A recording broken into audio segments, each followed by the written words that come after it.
Vamos lá, pessoal. Nessa aula aqui a gente vai começar a se organizar. Primeiro ponto, organização pessoal. Você tem dívidas atrasadas? Você tem financiamento? Você tem parcelas em lojas? Você é um endividado ou inadimplente? Se você for um endividado, significa que você tem parcelas para pagar. Se você for um inadimplente, significa que essas parcelas estão atrasadas. O que é importante de agora em diante? Bom, para que eu me torne um investidor, alguém que planeja o futuro, que guarda o dinheiro para mim mesmo no futuro ou para a minha família, eu preciso pensar em organizar essas parcelas que eu tenho para pagar. E se eu não tiver parcelas? Ponto para você. Então, se você não tem parcelas para pagar, você está bem no Brasil, né? Porque no Brasil o percentual de pessoas que têm parcelas para pagar é lá na casa dos 80, 90%. Esse é um ponto interessante, por quê? Porque você não pode querer investir dinheiro que você não tem. Então, se você não tem dinheiro no final do mês por causa de uma série de parcelas que você está pagando, o primeiro ponto é você se organizar e tentar reduzir essas parcelas para que você tenha algum dinheiro para investir. Esse é um ponto bem importante.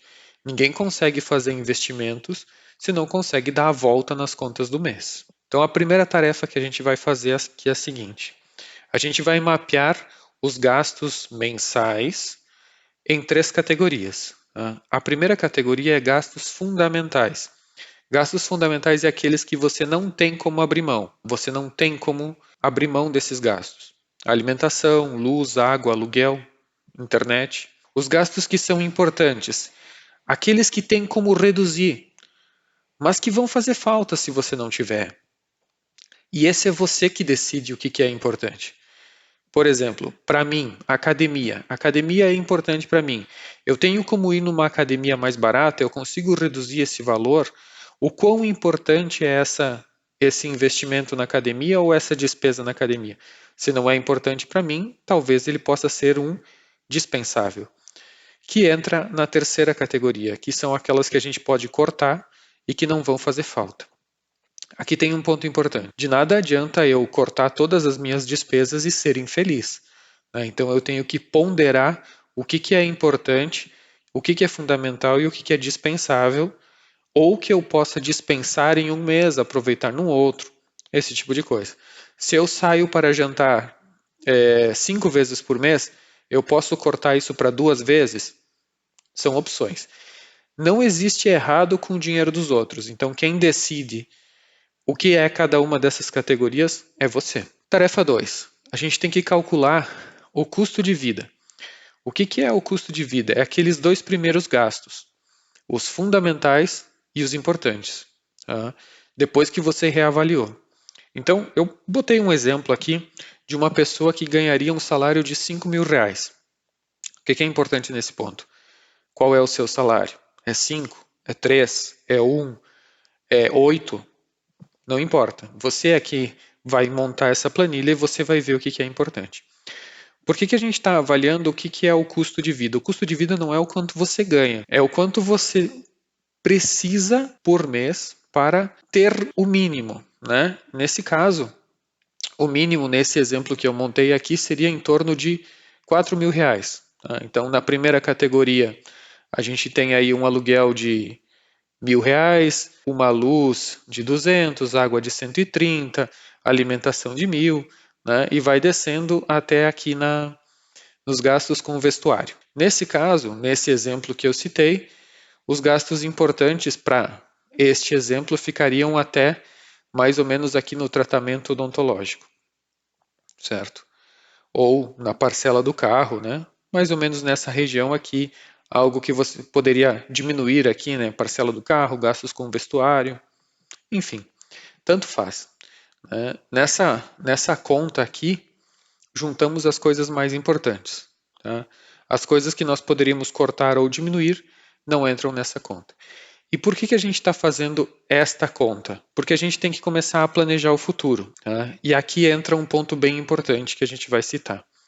Para planejar o futuro, a gente vai traçar metas. Traçar metas da seguinte forma: tem coisas que eu gostaria de fazer no final do ano, tem coisas que eu gostaria de fazer no ano que vem, tem coisas que eu gostaria de fazer em um curto espaço de tempo, um longo espaço de tempo, ou tem uma reserva que eu gostaria de ter quando eu fosse me aposentar. Então, se eu tenho 30 anos e pretendo me aposentar com 60, eu tenho 30 anos de prazo. O objetivo desse curso é você definir quais são as suas metas. Eu vou mostrar um modelo, um desenho, né, baseado nesse salário hipotético aí de 5 mil, mas no final das contas, quem decide como vai traçar e quais seriam as metas seriam a pessoa. O foco aqui desse curso é dar um norte, apenas para que você possa pensar como vai montar as suas metas. E aí entra um ponto importante. Quando eu começo a investir para a aposentadoria, pensando em 15, 20, 30 anos, eu também preciso pensar numa reserva de emergência. Para que ela serve? A reserva de emergência é aquela poupancinha que você faz que te dá aquela folga no mês quando alguma coisa que não estava pensada acontece. O imprevisto é previsto. Algum mês você vai ter algum problema para resolver. Um acidente que aconteceu, um tratamento odontológico urgente, medicamento que precisa ser comprado de última hora. Então, isso pode acontecer. Como é que você vai fazer essa conta da reserva de emergência? A reserva de emergência é aquela que você utiliza para resolver um problema urgente. Então, como que eu trato isso? Eu posso pensar nela da seguinte forma: quantos meses eu poderia utilizar ela caso eu perdesse o meu emprego? Bom, eu posso pensar numa reserva de 3 meses, numa reserva de 6 meses, numa reserva de 12 meses. Depende da sua estabilidade. Se você é uma pessoa que está assalariada numa empresa de longa data, 3 meses devem ser suficientes. Por quê? Porque tem o seguro-desemprego, o fundo de garantia. Ah, se você é um autônomo, talvez 12 meses fosse mais interessante. Vai que aconteça uma pandemia no mundo. Então, quanto dinheiro é a minha reserva de emergência? Bom, eu fiz um desenho aqui de uma meta aqui de 12 mil, certo? Levando em consideração que essa pessoa é uma pessoa assalariada e que ela teria 4 mil de despesas mensais, com base no nosso exemplo, o objetivo seria 12 mil. Como que eu vou chegar nessa reserva de emergência? Então, o plano aqui, que é a meta, vai ser R$ 250 por mês.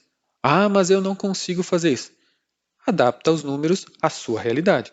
Eu não estou falando de um investimento. Aqui eu estou falando da reserva de emergência, que é aquela poupança que a gente não se preocupa com o rendimento. Reserva de emergência eu deixo ali do lado do meu salário, digamos, para resolver a volta do mês. Quando der algum problema naquele mês, eu uso a reserva, não fico negativo, não fico pagando juro para banco, não uso empréstimo, certo? Ela está ali para dar aquela volta de última hora. Então, nesse desenho, tá, nesse modelo, eu tratei ela como 3 meses. Como a pessoa teria uma despesa de 4 mil por mês, seriam 12 mil. Meta de guardar 250 por mês, começando aqui em maio de 2021, tratando a rentabilidade como poupança de 0%. Mais ou menos em 2025 a reserva estaria feita. Tá, mas isso é tudo que eu vou investir? Não. Pensando que se você ainda não tem nenhuma reserva, não tem nenhuma poupança, começando do zero, esse seria um modelo a ser seguido. Lembrando, você adapta os valores da sua realidade. Ok, depois da reserva eu posso começar a fazer investimentos, então quer dizer que eu só vou começar lá em 2025? Não, também. Levando em consideração que até ontem você não tinha reserva nenhuma, você pode começar colocando um pouco na reserva, um pouco nos investimentos para as metas de médio prazo e um pouco nos investimentos para as metas de longo prazo. Eu gosto de falar aqui nas metas de longo prazo. Então, essa parte seria para reserva de emergência. Aí a gente vai pensar na meta de aposentadoria, aquela que é o oposto, aquela que é a mais longa possível. Por exemplo, vamos pensar no seguinte: bom, eu posso tratar isso aqui como uma meta. Eu coloquei um desenho aqui que chegaria a 500 mil reais. Como assim? Por que eu utilizei essa meta de 500 mil reais? Porque existe uma orientação no mercado que diz o seguinte: você pode comprar empresas que te deem dividendos de 6%. Eu vou explicar isso muito melhor lá na frente quando eu estiver falando sobre ações. Dividendos de 6% seria mais ou menos a remuneração que a empresa dá pelo dinheiro que você colocou nela em 6% ao ano. Nesse exemplo, 500 mil, 6% dá 30 mil, o que te daria um apoio mensal de R$ 2.500. Ou seja, quando eu tiver 500 mil aplicado, que estiver rendendo 6%, eu teria 30 mil. E aqui entra um ponto importante. Isso aqui é só um número hipotético. Pode ser que você consiga, com o passar do tempo, ao invés de 6, 7, 8, 15, 20%. Hoje eu tenho algumas aplicações que estão me rendendo 4% e outras que estão rendendo 20%. Na média, 10, 12% ao ano, o que é bem legal. Eu vou abrir a planilha e mostrar para vocês aqui no Excel. Pensando no seguinte, ó, a minha meta lá no final é 500 mil, tá? Nesse exemplo. Se eu tiver 10%, vai dar 50 mil mensalmente mais de 4 mil. Isso aqui já daria para cobrir as minhas despesas. Claro que a gente está levando em consideração que as despesas de hoje são 4 mil e que o valor de 500 mil eu teria hoje em mãos. Ok, mas e como é que eu chego lá? A ideia é dividir isso em fases. Por quê? Porque se você dividir em fases, é mais fácil de alcançar. Você coloca, por exemplo, eu quero uma meta de 10 mil. Lembra que você vai estar depositando 250 na reserva de emergência, neste exemplo, com esses valores. E aí eu consigo depositar 500 para fazer os aportes para a aposentadoria. Então, a reserva para ter no curto prazo e a aposentadoria para ter no longo prazo. Eu estou levando em consideração que a pessoa consegue fazer isso. Ah, mas eu não consigo esses valores. Você adapta a sua realidade. Então eu tracei aqui o seguinte, ó, levando em consideração que no início você consiga uma rentabilidade mensal de 0,5% em aplicações de renda variável como ações, fundos imobiliários ou outras aplicações que a gente vai desenhar aqui, porque quando a gente pensa em aplicação para aposentadoria, a renda variável é bem interessante. Eu estou com uma meta de 10 mil, aportes de 500 mil, quer dizer que eu vou precisar de 19 meses para atingir, iniciando aqui em agosto de 2021, o fim seria mais ou menos em 2023, 19 meses, nem 2 anos. Ah, mas e se eu conseguir uma rentabilidade um pouco menor? Vamos ver o que acontece com os 19 anos. Se eu conseguir só 0,3, praticamente não mudou nada. Mas e se eu conseguir muito mais, se eu conseguir 1%, um mês a menos? Ou seja, no início, o percentual de rentabilidade importa muito pouco. Eu vou mudar o aporte. Ao invés de, vamos colocar aqui os 0,5% novamente. E ao invés de R$ 500, eu vou dobrar o meu esforço, R$ 1.000. Eu dividi isso pela metade do tempo. Então, no início, a rentabilidade não importa. Por quê? Porque o efeito sobre o dinheiro ele é muito baixo, dá muito pouco resultado. Voltando aqui para a minha ideia de R$ 500. Plano, sugestão. Eu coloco uma meta de 10 mil que eu vejo que eu posso alcançar antes de 2 anos com R$ 500 por mês. Pensando dessa forma, após os 2 anos, eu poderia ter um esforço um pouco maior. De repente, um valor R$ 800, R$ 1.000. E a segunda meta um pouco maior, não 20 mil, mas 50 mil, por exemplo, né? Então, vou me esforçar um pouco mais. Levando em consideração o mesmo percentual, os mesmos 6% por ano, eu teria 62 meses para chegar nos 500 mil, mais ou menos 5 anos. E se eu botar R$ 1.000, 35 meses, a metade do tempo. Mas e se eu colocar os mesmos 500 e conseguir melhorar a minha performance, pensando que daqui 2 anos eu tenho mais experiências em investimentos? Eu troquei os 60 por 50, ou seja, ainda está fazendo muito mais efeito dobrar o aporte do que dobrar a rentabilidade. Arredondando para números mais próximos da realidade, por exemplo, 59 meses. Vamos dizer que você não conseguiu dobrar, mas conseguiu dar um upgrade no aporte, diminuindo para 40 meses. Aí o que acontece? Eu vou manter o 0,6 aqui, embora eu saiba que depois de alguns anos esse número começa a melhorar bastante. Quer dizer que mais ou menos em 2026, considerando que eu estou começando em 2021, ou seja, 5 anos aproximadamente, eu teria 50 mil. Poxa, é bem pouco, né? 50 mil a 10% vai dar R$ 400 por mês. Opa, peraí, quer dizer que daqui 5 anos eu poderia ter um rendimento de R$ 400 por mês? Ah, mas não vou conseguir 10, 6, 250. Então quer dizer que já começa a participar. Aqueles 750 que você coloca já podem ser apoiados pelo rendimento. E aí, no período seguinte, ao invés de ser 750, a minha meta agora é dobrar a meta, 100 mil, eu vou passar a botar R$ 1.000. E aí o que acontece com a minha aplicação? Eu passei aqui para 27 meses, ou seja, para mim sair de 10 mil para 50, com R$ 750 leva 40 meses. Mas para mim sair de 50 para 100 a R$ 1.000 leva 27 meses. E aí eu percebo que em 2028, em mais ou menos 7 anos, eu já teria 100 mil. Ok, agora vamos ser mais radicais na conta, né? Eu vou chegar nesse ponto. Lembra que agora eu já posso ter um apoio aqui que já vai estar me ajudando. E vou começar a colocar uns 1.500 por mês. Aumentar essa conta radicalmente. Em mais ou menos 100 meses, o que é às vezes um consórcio, eu teria 500 mil. Significa que de 2021 a 2037, menos de 16 anos, porque o mês aqui é agosto e abril, menos de 16 anos eu chegaria nos 500 mil e eu já teria um apoio financeiro que quase paga a minha conta. Levando em consideração que a gente está falando aqui de 16 anos, é muito provável que as aplicações que você fez no início, lembrando aquela planilha lá da Magazine Luiza, da VEG, do Itaú, elas já comecem a dar um resultado, inclusive, bem melhor do que 6%. E aí, daqui a pouco, um 8% já começa a te dar um apoio financeiro. Ou seja, se você tem 30 anos e começa a fazer essa conta, com 46 você provavelmente já vai ter um apoio financeiro que te dá alguma segurança. Claro que aqui vai ter a correção da inflação e outras coisas que vão entrar. Esse é um ponto bem importante, por quê?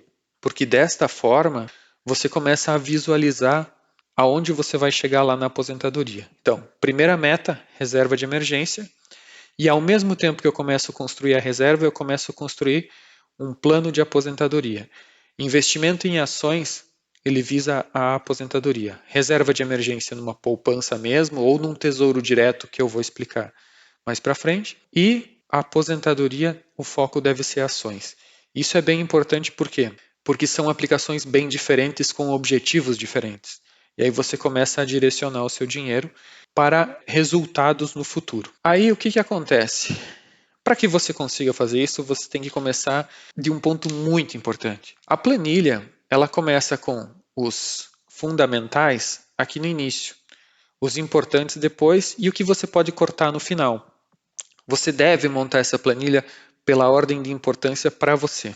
Significa que você pode cortar o que está lá no final. Pois bem, nesse ponto, o investir tem que estar na primeira linha. E aí, nesse desenho, claro, eu coloquei aqui 750, porque 250 é para reserva de emergência e 500 para aposentadoria. Adapte os valores à sua realidade. Mas se você não colocar o investir por primeiro, o que vai acontecer? Você vai deixar ele lá para o final.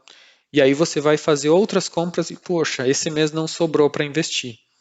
Ah, e como é que eu faço para botar o investir por primeiro? Bom, você tem que diminuir o que está aqui embaixo na sua planilha. Eu fiz um exemplo aqui, eu cortei a parcela do carro, que é o exemplo que aconteceu comigo, mas você decide, né? Essa é a sua realidade, você é que define como que você vai planejar isso. A minha sugestão é, coloque o investir na primeira linha. Pode um nome de aposentadoria, meu futuro, tanto faz, mas coloque ele na primeira linha. Que daí o que acontece? O salário cai na conta, você faz o investimento, você paga as contas importantes e aí você se dá conta que não sobrou para aquelas besteirinhas do final do mês. Ok, não sobrou. Ah, mas eu gostaria de fazer. Cara, o dinheiro é teu, é você que decide.